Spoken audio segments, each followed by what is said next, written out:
네, 대림절이 시작되었습니다. 대림절은 하나님의 아들이 오심을 기억하고 또 다시 오실 것을 기다리는 절기입니다. 예, 오늘은 기다림과 소망의 초가 밝혀졌습니다. 이 대림절 기간 동안 우리가 참으로 기다려야 할 것이 무엇인지를 깊이 깨닫고 그리스도와 더욱 깊이 만나게 되기를 소망합니다.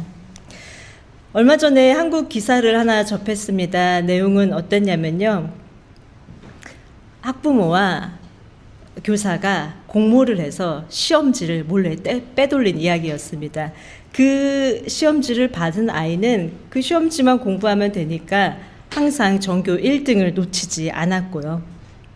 그런데 방범 시스템에 걸리고 말았습니다. 이런 사건을 지금 들으시면서 언제 있었던 그건가 하면서 생각하실 수 있는데요. 이렇게 어떤 사건인지 모를 정도로 이런 사건은 한국 뉴스에서 심심치 않게 우리가 접하게 됩니다. 잊어버릴까 하면 또 터지고 잊어버릴까 하면 또 기사를 보게 됩니다. 그런데도 그런 일이 계속해서 반복되는 것을 보면 부정행위를 하다가 저 사람은 걸렸지만 나만은 완전 범죄를 할 수 있을 것 같은 생각이 드나 봅니다. 사실 우리는 알아가면서 미리 알 수만 있다면 하는 상황이 정말 많습니다. 어떤 문제가 시험에 나올지 알고 싶고 로또 번호를 미리 알 수 있다면, 미리 오를 주식 종목을 알 수 있다면, 경제적인 일뿐 아니라 인간관계도 그렇습니다. 내가 소중히 여겼던 사람인데 나의 작은 말이나 행동 때문에 그 관계가 무너져 버릴 때 이렇게 작은 일이 이런 돌이킬 수 없는 결과를 낳을 것을 미리 알았더라면 내가 그렇게 하지 않았을 텐데 라고 후회하기도 합니다. 또 해외에 사는 우리로서는 부모님께서 언제 주님의 품에 안길지 미리 안다면 우리의 일정을 조절해서 한국에 가서 또 부모님들과 가족들과 소중한 시간을 의미 있게 보낼 수도 있겠지요. 이처럼 우리는 만약에 앞날을 내다볼 수만 있다면 상황을 통제할 수 있을 거라고 생각합니다. 그렇기 때문에 모두가 미래를 예측하고 싶은 욕망을 가지고 있습니다. 삶의 불확실성을 제거하고 미래를 스스로 제어하고자 합니다. 이 욕망은 신앙생활에서도 쉽게 내려놔지지가 않습니다. 나의 미래를 하나님께 맡기기보다 내가 직접 통제하고 내가 직접 제어하는 것이 훨씬 안전하고 정확해 보이기 때문입니다. 또한 이 욕망은 물질적인 영역에서뿐만 아니라 영적인 영역에서도 동일하게 나타납니다. 많은 사람들은 특별히 주님께서 언제 오실까 그 날짜를 미리 알고 싶어 했습니다. 이러한 시도는 기독교 역사 내내 계속되어 왔습니다. 2세기 때부터 이미 구체적인 재림 날짜를 제시하는 사람들이 있었고요. 미국의 침례교 평신도 설교자였던 윌리엄 밀러라는 사람이 있었는데요. 그 사람은 1843년에 재림이 일어난다고 명확한 날짜를 제시했고, 그러다가 그때가 돼도 아무 일 없으니까 다음 해 1844년에 주님이 오신다고 했습니다. 그 당시 성도들은 매우 열렬한 성도들이 많았기 때문에 그 날을 모두 고대했습니다. 그래, 내가 근신하고 그날 주님을 다시 만나는 거야 하고 매우 큰 기대를 가지고 미국 전역의 긴장감이 감돌았지만 그 날은 결국 대실망의 날이 되어버리고 말았습니다. 여호와의 증인은 1874년, 그 다음은 1914년, 이후 1918년, 1925년 등 반복적으로 날짜를 제시했지만 모두 틀렸습니다. 그리고는 후에 주님께서 보이지 않게 재림하셨다라는 주장까지 했지요. 한국 사회를 뒤흔들었던 1992년 담이 선교회의 10월 28일 휴거서를 기억하실 것 같은데요. 그때 수천 명의 성도들이 학교를 그만두고 직장을 그만두었습니다. 그리고 메시아의 재림만을 기다렸습니다. 하얀 옷을 입고 기도하였고 그때 이른 방송으로 생중계되기도 했었는데요. 그렇지만 그 역시도 실현되지 않았습니다. 안상홍 하나님의 교회 1988년, 1989년 종말을 예언했지만 둘 다 이루어지지 않았고요. 이렇듯 재림에 관한 날짜는 수없이 예언되어 오고 수없이 반복되어 왔습니다. 2세기부터 예언들이 실패한 것을 봤음에도 불구하고 계속돼서 그 예언들이 나오는 것을 보면요. 이번에는 틀렸지만 이번만은 맞을 거야. 그 사람은 틀렸지만 이번만은 괜찮을 거야. 라고 생각하기 때문이겠지요. 반복되는 시험지 사건처럼요. 그렇다면 성경은 과연 그 날에 대해서 무엇라고 기록이 되어 있을까요? 오늘 본문 마태복음 24장 36절은 이렇게 말합니다. 24장 36절을 다 같이 읽겠습니다. 시작. 그러나 그 날과 그 시각은 아무도 모른다. 하늘의 천사들도 모르고 아들도 모르고 오직 아버지만이 아신다. 아멘. 재림을 예언하는 사람들은요, 이 구절을 보고 성경에는 그 날과 그 시각만 모른다고 기록되어 있지 않느냐. 그러므로 정확한 날짜와 시간은 몰라도 우리가 연도 정도는 알 수 있다라고 주장합니다. 그러나 그 주장 자체가 성경의 전체 맥락을 무시한 것이지요. 사도행전 1장 7절 8절에는 이렇게 기록되어 있습니다. 다 같이 읽겠습니다. 시작. 예수께서 그들에게 말씀하셨다. 때나 시기는 아버지께서 아버지의 권한으로 정하신 것이니 너희가 알 바가 아니다. 그러나 성령이 너희에게 내리시면 너희는 능력을 받고 예루살렘과 온 유대와 사마리아에서 그리고 마침내 땅 끝에까지 이르러 내 증인이 될 것이다. 아멘. 성경을요, 부분만 읽으면 속기도 쉽고 속이기도 쉽습니다. 전체를 보아야 진짜 의미가 드러납니다. 마태복음 말씀을 근거로 우리가 그 연도는 알 수 있다라고 주장하는 것도 사실 이미 억지이지만 사도행전에서는 예수님께서 그때와 시는 너희의 영역이 아니라고 분명하게 밝히시고 계십니다. 주님께서 하시는 말씀은 그 날을 알기보다 증인이 되라. 그곳에 관심을 기울여라고 말씀하시지요. 우리가 할 일은 그 날이 언제인지 계산하는 것이 아니라 주님께서 우리에게 맡겨주신 임무를 충실히 수행하는 것입니다. 그 날에만 몰입되지 않고 오늘 주님의 증인으로 살아가는 것이 우리가 할 일입니다. 예수님께서 다시 오시는 날을 우리가 알 수는 없습니다. 그것을 알려고 한다면 그것은 영적인 오만입니다. 성경 곳곳에 숫자들이 많지요. 예언들도 많고요. 그것들을 자의적으로 짜 맞추어서 그 날짜를 계산하는 것은 예수님의 말씀보다 내 계산이 더 나아, 내 지식이 더 높아. 하나님의 아들보다 내가 더 낫고 내가 더 나아가서 내가 하나님의 아들이다 라고 주장하는 것과 크게 다르지 않습니다. 수많은 성경학자들이요, 그 숫자들을 몰라서 그것을 계산하지 않는 것이 아닙니다. 다만 예수님께서 그 날은 너희의 영역이 아니고 아버지께서만 안다고 말씀하셨기 때문이지요. 사실 그것을 계산하는 사람들은 사실 성경을 잘 모르는 사람들입니다. 여기서 우린 이렇게 질문할 수 있습니다. 삼위일체 하나님이시잖아요. 그런데 어떻게 아들은 모르고 아버지만 알 수 있지요? 그 이유는 예수님께서 자발적으로 신적인 속성을 제한하셨기 때문입니다. 빌립보서 2장 6절과 7절의 말씀입니다. 다 같이 읽겠습니다. 시작. 그는 하나님의 모습을 지니셨으나 하나님과 동등함을 당연하게 생각하지 않으시고 오히려 자기를 비워 종의 모습을 취하시고 사람과 같이 되셨습니다. 아멘. 예수님께서는 사람으로 오셨을 때 사람으로 인간으로서의 삶을 사시기 위해서 신적인 속성의 사용을 스스로 제한하셨습니다. 우리의 죄를 대신 지시기 위해서는 똑같은 사람이 되셨기 했어야 때문이지요. 그래서 예수님은 배고픔도 느끼시고 목마름도 느끼시고 피로도 느끼시고 슬픔도 느끼시고 우리와 똑같이 인간적인 경험을 모두 하셨습니다. 그러나 동시에 완전한 하나님이셨기에 사람으로서는 절대 할 수 없는 수많은 기적들을 행하시고 죄 용서도 하실 수 있었습니다. 헬라어 케노시스는 비움이라는 뜻입니다. 예수님께서는 자신을 비우시고 종의 모습을 취하셨으며 스스로 신적인 속성들을 제한시키고 신적 특권들을 모두 다 행하지는 않으셨습니다.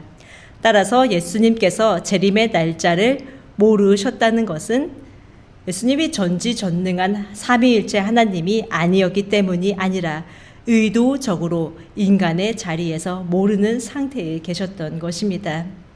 이런 자기 제한의 모습은 구약에서도 하나님의 성품으로 나타납니다. 하나님께서 노아의 시대에 홍수로 사람들을 심판하셨지요. 그러나 그 다음에 바로 나오는 것이 이렇게 말씀하십니다. 내가 다시는 세상을 물로 심판하지 않겠다.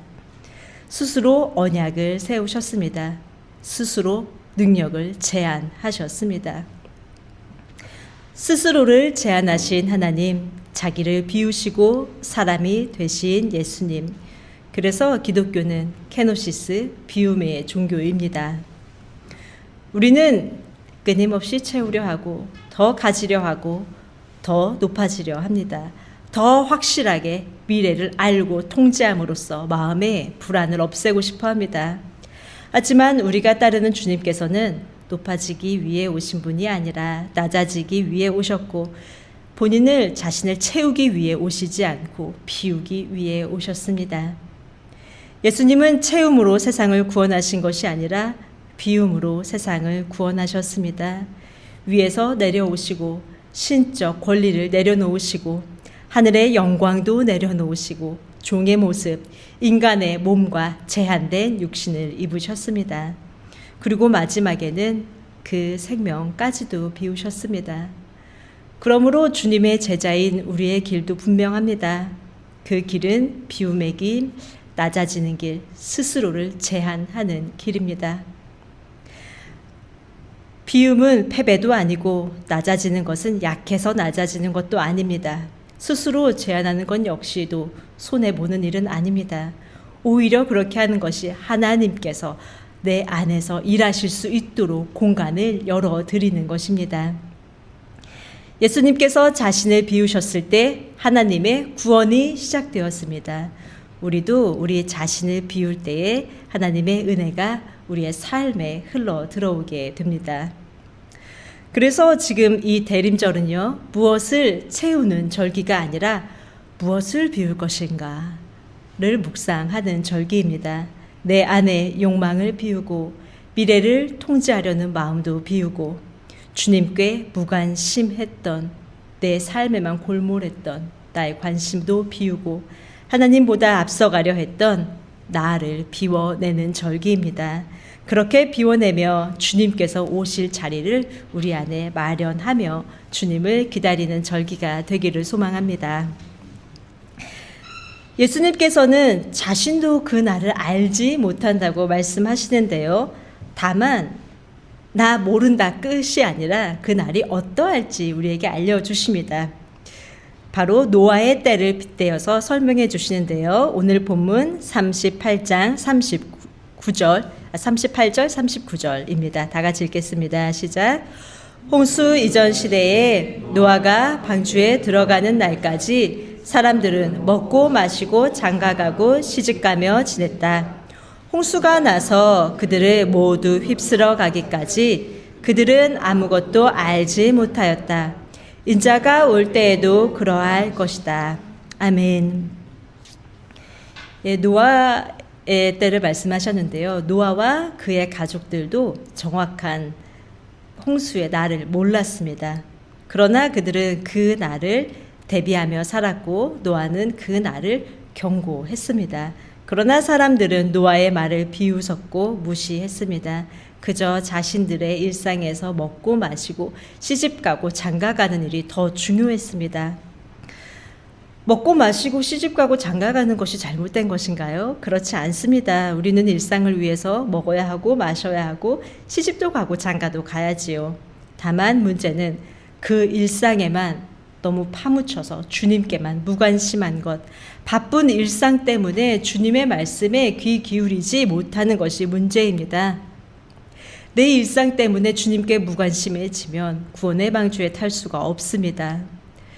노아라고 해서 당시 특별한 징후를 보았을까요? 멀리에서 오는 비구름을 보았을까요? 혹은 바다의 이상한 출렁임을 움직임을 보았을까요? 그렇지 않았습니다. 노아도 다른 그 시대 사람들과 똑같은 것을 보며 똑같이 일상을 살았습니다. 그러나 차이가 무엇일까요? 창세기에는 노아에 대해서 이렇게 기록되어 있습니다. 노아의 역사는 이러하다. 노아는 그 당대에 의롭고 흠이 없는 사람이었다. 노아는 하나님과 동행하는 사람이었다. 노아는 늘 하나님과 동행했기 때문에 그 날을 대비할 수 있었습니다. 하나님과 동행한다는 것은요, 그럼 일상을 다 버리고 산속에 들어가는 것, 그것은 아닙니다. 이 일상 속에서 먹고 마시고 일하고 시집가고 장가 가면서 충분히 일상 가운데 주님과 동행할 수가 있습니다. 이어지는 40절과 41절의 말씀을 보겠습니다. 다 같이 읽습니다. 시작. 그때에 두 사람이 밭에 있을 터이나 하나는 데려가고 하나는 버려둘 것이다. 두 여자가 맷돌을 갈고 있을 터이나 하나는 데려가고 하나는 버려둘 것이다. 아멘. 밭에서 일하는 두 남자, 맷돌을 돌리는 두 여자, 곧 모든 사람을 의미하는데요. 모든 사람들이 각자의 일상을 하고 있습니다. 그들은 일을 멈추지 않고 재림을 기다리지 않습니다. 노아 역시도 마찬가지입니다. 자신의 일을 계속합니다. 방주를 짓는다고 해서 생업을 포기할 수는 없지요. 특히 홍수 이전에는 육식이 허용되지 않았기 때문에 노아는 방주를 건조하지 않는 시간에는 곡물도 재배해야 하고 채소와 과일도 기르고 가축과 양을 길러 젖과 양털을 얻고 또 방주 안에 쌓아둘 식량과 동물 사료를 준비하며 일상을 살아가지 않았을까요? 노아도 사람들과 똑같이 일했고 그 일상 속에서 하나님과 동행하며 방주를 지었습니다. 그런데 똑같이 지금 일을 하고 있는데 하나는 데려가고 하나는 버려지고 한 여자는 데려가고 한 여자는 버려집니다. 여기서 데려감은 방주 안, 즉 구원과 생명의 영역을 의미하고 버려둠은 방주 밖, 심판을 의미합니다. 왜 차이가 날까요? 똑같이 일하고 똑같이 먹고 마시고 똑같이 시집가고 장가 갔는데요. 그것은 그 일상을 하면서도 한 사람은 주님과 동행했고 한 사람은 주님께 무관심했기 때문입니다. 우린 이렇게 생각할 수 있습니다. 아니, 무관심한 게 뭐 그렇게 큰 잘못이지요? 그러나 우리는 흔히 이런 말을 듣습니다. 사랑의 반대말이란 미움, 증오 아니지요. 무관심이지요. 주님께 무관심한 것은 일상 자체가 바빠서가 아닙니다. 주님을 사랑하지 않기 때문에 그 사랑의 반대편에 서 있기 때문입니다. 주님께 무관심하기에 내 일상은 중요하지만 주님은 외면하게 되고 주님의 말씀에 귀 기울이지 않게 됩니다. 주님께 무관심하다면 그 사람의 상태는 사랑에 반대되는 마음을 가지고 있으며 주님과 멀어져 있으며 영적으로는 잠들어 있는 상태입니다. 예수님께서는 한 가지 비유를 더 말씀하십니다. 오늘 본문 43절입니다. 다 같이 읽습니다. 시작. 이것을 명심하여라. 집주인이 도둑이 밤 몇 시에 올지 알고 있으면 그는 깨어 있어서 도둑이 집을 뚫고 들어오도록 내버려 두지 않았을 것이다. 아멘. 뚫고 들어오다라고 되어 있는데요. 당시 팔레스타인 건축 문화를 보면요. 우리는 도둑이 온다 하면 문을 따고 오거나 창문을 들어오거나 이것을 생각하는데 당시에는요. 도둑들이 이 문보다 지붕이나 벽을 뚫고 오는 것을 더 선호했습니다. 그 이유는 당시의 문은 나무로 만들어졌고 고정쇠가 있어서 고정을 할 수도 있고 경첩도 있었거든요. 그런데 그에 반해 문이 아닌 벽은 그 흙으로 만든 벽돌 이런 걸로 지었습니다. 지붕도 역시 흙과 집으로 덮어 만든 구조였습니다. 흙과 집을 파는 것이 문으로 들어가는 것보다 쉬웠고 그 소리도 그렇게 크지 않다고 합니다. 그렇기 때문에 도둑들은요, 벽을 뚫고 들어왔습니다. 도둑이 언제 올 줄 알았더라면 도둑을 맞을 리가 없겠지요. 그 시간에 맞춰서 당연히 집을 지키고, 그 시간이 밤이라면 불도 켜놓고 긴장을 늦추지 않고 경계할 것입니다. 어쩌면 도둑과 방어할 수 있는 도구도 준비해 놓겠지요. 구석구석, 저 같으면 구석구석 몇 개 숨겨놓을 것 같습니다. 도둑이 몇 시에 온다는 것을 알기만 한다면 준비하지 않는 것이 오히려 더 힘든 일입니다. 여기서 한 가지 우리는 주의할 점이 있습니다. 예수님의 비유에 나오는 인물들을 예수님과 동일시하면 안 된다는 것입니다. 예를 들어 불의한 재판관이 하나님을 상징하지 않듯이 오늘 본문의 도둑 역시 예수님과 일치하지 않습니다. 예수님께서 도둑처럼 몰래 오셔서 우리를 곤란하게 하고 우리의 영혼을 훔쳐가시는 분이 아닙니다. 도둑의 이미지를 사용하신 이유는 도둑이 언제 올지 모르듯이 주님의 재림도 우리가 알 수 없다는 것을 강조하시기 위해서입니다. 이쯤 되면 우리는 이렇게 묻고 싶습니다. 그냥 좀 알려주시면 안 돼요? 준비 좀 잘할게요. 하지만 우리가 그 날짜를 알게 된다고 해서 과연 주님의 뜻에 더 합당한 삶을 살게 될까요? 만약에 우리가 그 날이 아직 멀었다는 것을 알게 된다면 주님께 더 나태해지고 일상의 신앙을 가볍게 여길 것입니다. 반대로 그 날이 임박했다는 것을 알게 되면 역사가 말해주듯이 모두 다 버리고 극단주의에 빠지게 될 것입니다. 학교도 직장도 가족도 내려놓고 성경이 아닌 예언만 맹신하고 이단에 빠지는 일들이 반복되겠지요. 설교 초반에 윌리엄 밀러에 대해서 예언에 대해서 말씀드렸는데요. 그 당시 그의 예언이 실패한 후에요. 그 예언을 토대로 제7일 안식일교가 생겨납니다. 날짜 예언은 이렇듯 언제나 사람들을 잘못된 길로 이끕니다. 어느 날 오신다. 그러면 우리 그 이전에 한 명이라도 더 구원해야지. 전도하자, 선교하자라고 행동하는 사람은 단 한 명도 없었습니다. 다만 나도 저 무리에 구원받는 무리에 들어가야 돼. 내가 구원받기에 급급해서 가족들을 버리는 현상들은 있었지요. 주님께서 그 날을 우리에게 알려주시지 않는 이유는 분명합니다. 우리가 그 날을 알지 못하는 것이 은혜이기 때문입니다. 알지 못하기 때문에 오늘 하루를 주님과 동행할 수 있고, 알지 못하기 때문에 주님의 말씀을 더 배우고자 하며 내일에 대한 소망을 품고 오늘을 충실하게 살아갈 수가 있습니다. 우리는 알지 못하기 때문에 극단주의자가 되지 않고 지금 여기 일상 속에서 신실하게 주님을 기다릴 수 있습니다. 우리는 알지 못하기 때문에 주님께서 말씀하신 대로 늘 깨어서 준비하며 살아야 합니다. 오늘 본문 42절, 44절을 연이어 읽겠습니다. 시작. 그러므로 깨어 있어라. 너희는 너희 주님께서 어느 날에 오실지를 알지 못하기 때문이다. 그러므로 너희도 준비하고 있어라. 너희가 생각하지도 않는 시각에 인자가 올 것이기 때문이다. 아멘. 말씀을 정리하겠습니다. 인자가 다시 오시는 날은 주님의 영원한 통치가 선언되는 날이며 마지막 심판이 행해지고 의가 승리하는 날입니다. 곧 주님께서 창조하신 세상이 완성되는 날입니다.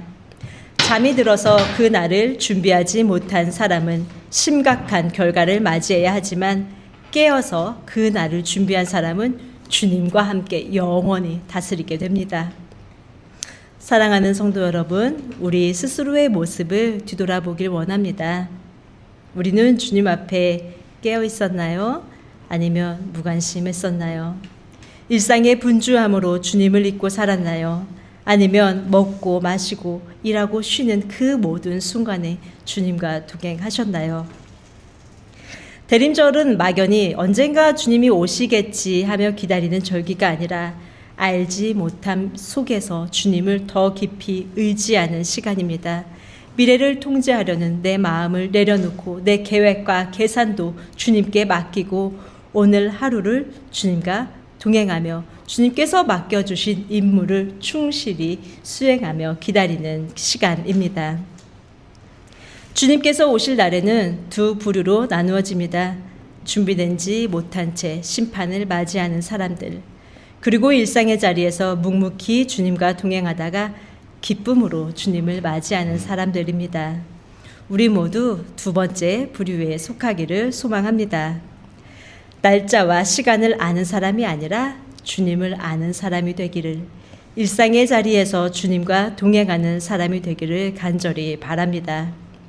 자기를 비우신 예수님의 뒤를 따라 나를 비우고 그 나를 알지 못함이 은혜임을 믿고 오늘이 마지막 날인 것처럼, 그러나 동시에 평소와 다름없는 자리에서 신실하게 정직하게 주님을 사랑함으로 이웃을 섬김으로 살아가는 저와 여러분이 되기를 예수님의 이름으로 축복합니다. 아멘. 잠시 말씀을 생각하시며 기도드리시겠습니다.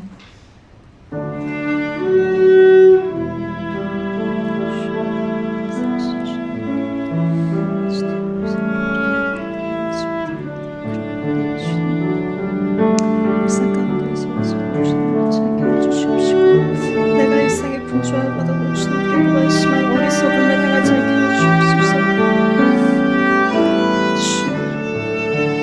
우리는 눈에 보이고 손에 잡히는 것에 주님 집중합니다. 그러나 주님 눈에 보이지 않아 하나님을 의지하며 자발적으로 주님께 나가게 해주시옵시고, 대림절 기간에 참으로 우리가 소망해야 할 것이 무엇입니까? 세상의 것이 아니고 우리 구주 예수 그리스도 모든 것의 주인이시며 만물의 창조주이신 주님만을 소망하게 주옵소서.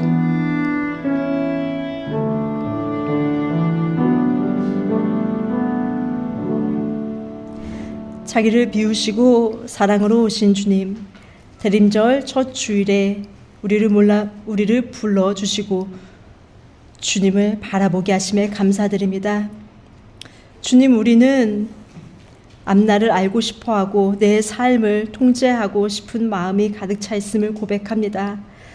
다가올 앞일에 있어서 주님을 신뢰하기보다 내 능력으로 제어하고 싶습니다. 주님, 그러한 마음을 주님 앞에 내려놓사오니 불쌍히 여겨 주시옵시고 우리의 미래를, 우리의 앞날을 주님께서 온전히 주관하여 주옵소서. 그 날과 그 시각을 감추신 것이 주님의 은혜임을 믿습니다. 알지 못하기에 오늘을 충실히 살아가게 하옵시고, 알지 못하기에 극단으로 치우치지 않게 하옵시고, 알지 못하기에 일상의 자리에서 주님께서 맡겨주신 임무를 오늘도 충실하게 수행하게 하여 주옵소서. 먹고 마시고 일하는 평범한 삶 속에서 늘 주님을 생각하고 주님은 어떻게 하셨을까 생각하며 주님과 동행하게 하여 주시옵시고, 우리의 마음과 가정과 교회가 주님을 맞이할 수 있는 준비된 자리로 비워지게 하여 주옵소서. 자신을 비우신 예수님을 따라 우리도 이 대림절 기간 동안 나 자신을 비우고 미래를 쥐고 놓지 않으려 하고 내가 소중히 여기는 것을 쥐고 놓지 않으려고 하는 모든 모습을 주님 앞에 내려놓사오니 주님 온전히 우리의 마음을 주의 평안으로만 가득 채워 주옵소서. 그 자리에 주님의 성령의 은혜와 말씀으로만 채워 주옵소서.